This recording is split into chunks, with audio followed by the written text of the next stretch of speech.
Chers collègues Toastmasters, distingués invités, je suis contente ce matin d'évaluer le discours de Olivier, le 12e discours de Olivier. Alors, cahier avancé, projet numéro 2. Le cahier, c'est s'exprimer avec humour. Alors, les objectifs du discours d'Olivier ce matin, premièrement, il devra nous raconter une histoire sérieuse, mais avec le commencement et la fin drôle. Alors, j'ai hâte de voir ça. Et il devra bien entendu raconter son histoire avec aisance. Maintenant, les objectifs personnels d'Olivier sont de ne pas perdre les gens pendant le quart du discours avec des choses trop techniques. Alors, j'aimerais que vous accueilliez avec moi Olivier Gingras-Audet dans son 12e discours intitulé « Ces détails qui font toute la différence ».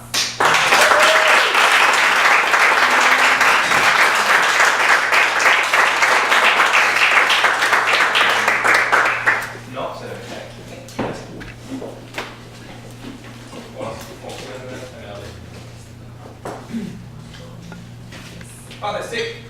Ça va être tout le monde? Vous êtes en forme? Oui! Good! Est-ce qu'il y en a cet été qui ont déménagé dans un nouvel appartement, une nouvelle maison? Aider à quelques-uns? Je sais pas si ça compte. Moi, j'ai déménagé cet été. Il y a une chose que je réalise, c'est que chaque fois qu'on change d'appartement ou de maison, il y a plein de petits détails qui sont plus pareils, des choses qui changent, des habitudes qui se perdent et qui se reforment. J'étais justement il y a quelques semaines en train de me faire acheter, puis j'attendais pas personne, donc je ferais quelque chose de bien ordinaire. Et puis à un moment donné, puisque j'ai la vilaine habitude de ne pas partir dans le ventilateur quand je fais à manger, le détecteur de fumée s'est déclenché.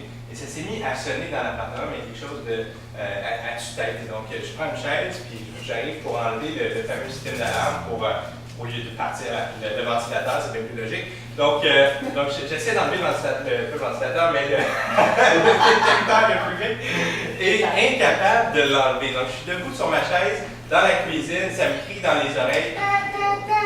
Je sens mon souper qui est en train de brûler dans la cuisine. Je vois plus clair dans la maison tellement qu'il y a de la boucane et incapable d'enlever le fameux détecteur de fumée. Puis au moment où je pensais que les pompiers allaient déclencher la pompe de chez nous, j'ai réalisé qu'il y avait une petite languette en plastique qui servait de mécanisme de sécurité pour tenir le fameux détecteur de fumée en place. C'est là que j'ai eu une réalisation incroyable, je voulais la partager avec vous. Ce que j'ai réalisé, c'est que dans la vie, des fois, il y a des petites languettes en plastique qui nous empêchent d'atteindre les résultats qu'on veut, ou au contraire, des petites actions, des petites choses minimes comme ça, qui vont nous permettre d'avoir des résultats incroyables. Et donc, par exemple, quand je travaillais il y a deux ans, en fait de 3 à 2 ans, à l'incubateur industriel, en fait, dans le parc ici à Granby, un des mandats qu'on avait reçu par la ville était de créer un site de recherche d'emploi, un site où on pourrait faire la promotion des postes qui sont disponibles à Granby pour, évidemment, les faire connaître ici à la main-d'œuvre qu'on a, puis aussi attirer la main-d'œuvre qualifiée de l'extérieur.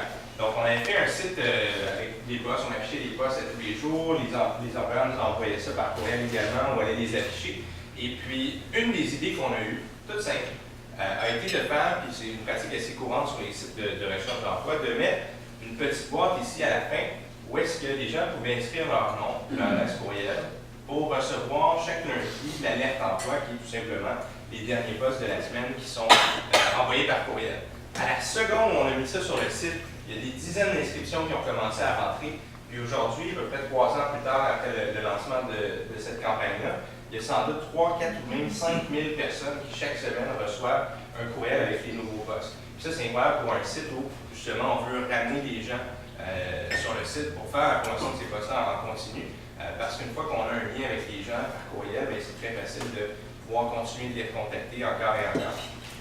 Maintenant, je travaille chez Dr Patch. On vend on offre des solutions de cache-œil pour les enfants qui ont certains problèmes visuels. Et puis, une des choses qu'on a réalisé sur le site, un des problèmes, parce qu'on vend les produits directement sur le site à travers le monde, et les gens ne comprenaient pas tous que l'idée de ce qui fait la différence avec notre cache-œil, c'est de combiner l'élément du traitement qui va empêcher l'enfant de regarder au-dessus, en dessous, puis par les côtés de la lunette, et le collant qui va rendre ça plus amusant, puis encourageant pour l'enfant de faire le traitement, parce que c'est pas tout à fait le fun d'avoir un œil caché, on est d'accord avec ça. Et donc on a réalisé que les gens achetaient souvent soit l'occlusion totale, ou alors le dessin sans nécessairement combiner les deux pour faire l'efficacité du traitement. Donc, ce qu'on a décidé de faire, encore une fois, l'idée toute simple, une petite languette, ça a été de faire un ensemble sur lequel on allait combiner tout simplement la feuille, le cachet total, puis d'autres petits accessoires. Dès qu'on a mis ça sur le site, les gens ont commencé plus à plutôt à commander cet ensemble-là que de commander les produits séparément. Et puis, en recensant les statistiques, plus de 25% d'augmentation du volume de transactions moyennes, parce que maintenant, les gens n'achetaient plus un produit à une cinquantaine de dollars, mais plutôt à une centaine de dollars en moyenne. Donc, encore une fois, un tout petit détail, une énorme différence. Maintenant, je sais très bien que ce qui se passe sur le web, les sites internet, ces choses-là, ça ne rejoint pas nécessairement tout le monde. C'est pour ça que j'ai décidé de terminer avec une image qui s'en va très bien, avec une dernière anecdote de cuisine. Et je tiens à préciser que c'est un hasard, s'il y a 2 anecdotes de cuisine dans le même discours, c'est pas l'endroit où je passe le plus de temps dans une journée.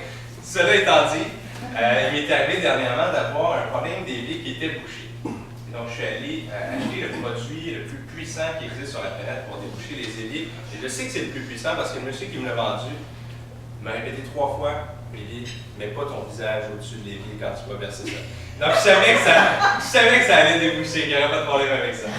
Et donc, j'arrive chez moi, tout content d'avoir acheté mon produit, et puis je rêve déjà de ne plus avoir à déboucher mon évier avec le débouche toilette. Et puis, j'applique généreusement la solution, j'attends, je patiente un petit peu, je me dis bon, quelques minutes, puis ça va être réglé. Puis au bout de justement quelques minutes, je me dis bon, ben, je vais regarder, si ça agit, je vais toucher le tuyau, voir s'il se passe quelque chose. On m'a dit que ça allait s'échauffer pour voir que ça agit. Puis en ouvrant la porte, j'ai dit qu'effectivement, ça devait agir parce que c'était en train de dégoûter sur mon plancher. Et c'est là que j'ai compris, encore une fois, par un chemin différent, j'en suis venu à cette même réalisation-là, que parfois, c'est des petites choses. Ça peut être une languette en plastique sur un détecteur de fumée ou quelques minutes de trop quand on verse un produit qui ressemble sans doute à de l'acide sulfurique, qui fait la différence entre désagréger ce qui est dans le tuyau et désagréger le tuyau. Merci.